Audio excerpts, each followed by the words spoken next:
വർണ്ണക്കൊക്കെന്നാണ് വിളിപ്പേര്. ഉത്തരേന്ത്യയിൽ നിന്നാണ് നമ്മുടെ നാട്ടിലേക്ക് ഇവർ പറന്നിറങ്ങുന്നത്. കൃഷിക്ക് ഒരുക്കിയിട്ടിരിക്കുന്ന മാക്രിമട പാടശേഖരത്തിൽ കഴിഞ്ഞ കുറച്ച് ദിവസമായി ഇത് പതിവ് കാഴ്ചയാണ്.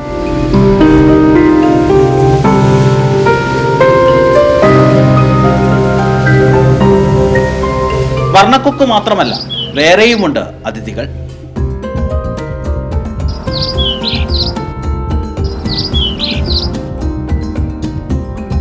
പള്ളത്തി ഉൾപ്പെടെയുള്ള ചെറിയ മീനുകളാണ് ഇവരുടെ ഇഷ്ടഭക്ഷണം.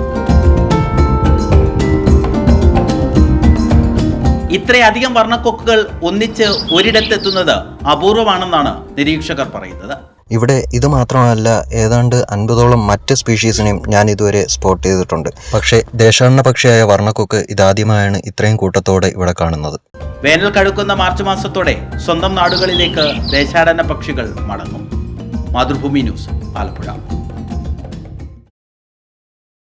രഘുനാഥ് നാരായണൻ ചേരുന്നുണ്ട് തത്സമയം. രഘു, വെറുതെ അതിഥിയായി അങ്ങ് വരികയല്ല, മനോഹരമായ ഒരു കാഴ്ച വിരുന്ന് തന്നെയാണ് അതിഥികൾ ഒരുക്കിയിരിക്കുന്നത്.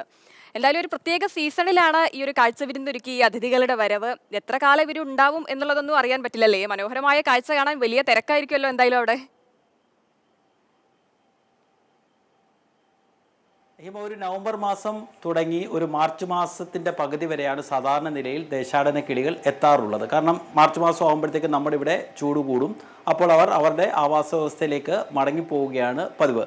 ഞാനിപ്പം ആലപ്പുഴ ഓഫീസിലാണുള്ളത്. നമ്മുടെ ഓഫീസിൻ്റെ വാതിക്കലോട്ട് ഇറങ്ങി നിന്നാൽ നമുക്ക് ഒരു വിദേശിയെങ്കിലും ഒരു മിനിറ്റിനകം കാണാൻ വേണ്ടി സാധിക്കും. കാരണം ഈ യൂറോപ്പിലൊക്കെ അതിശൈത്യമായതുകൊണ്ട് അവർ ഒരു മോഡറേറ്റ് ക്ലൈമറ്റുള്ള, സാധാരണ ക്ലൈമറ്റുള്ള, നല്ല അന്തരീക്ഷമുള്ള നമ്മുടെ കേരളം തിരഞ്ഞെടുക്കുന്നത് പണ്ടേ ഉള്ള ഒരു ശീലമാണ്.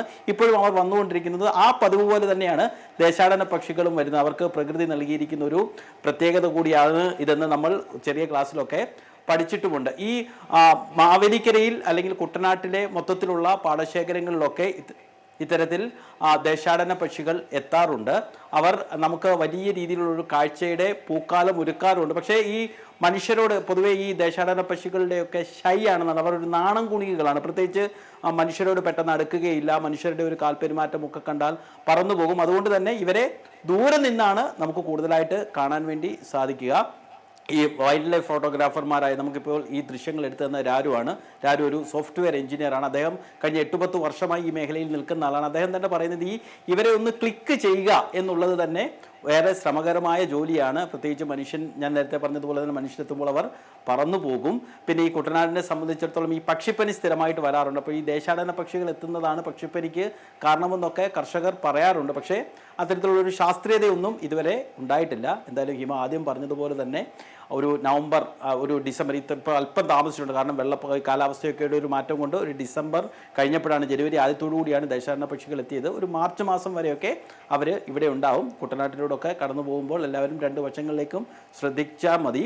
കാരണം ഈ കൊയ്ത്ത് കഴിഞ്ഞ് അടുത്ത കൃഷിക്ക് വേണ്ടി ഒരുക്കിയിട്ടിരിക്കുന്ന പാടങ്ങളിലാണ് പ്രധാനമായിട്ടും. അതാണ് നമ്മുടെ കേരളത്തിന്റെ ഒരു പ്രത്യേകത. നല്ല കാലാവസ്ഥ തേടി അങ്ങ് അന്യനാട്ടിൽ നിന്ന് വരെ പക്ഷികൾ പറന്നെത്തി തുടങ്ങി ഇങ്ങോട്ട്. അപ്പോൾ ഈ മനോഹര കാഴ്ചയാണെങ്കിൽ ഏകദേശം മാർച്ച് മാസം വരെ ഉണ്ടാകും. അതുവരെ അവിടെ ഒരു നല്ല കാഴ്ചയുണ്ടാകും. അപ്പോൾ പെട്ടെന്ന് പൊക്കോളൂ. ശരി രഘുനാഥ് നാരായണൻ.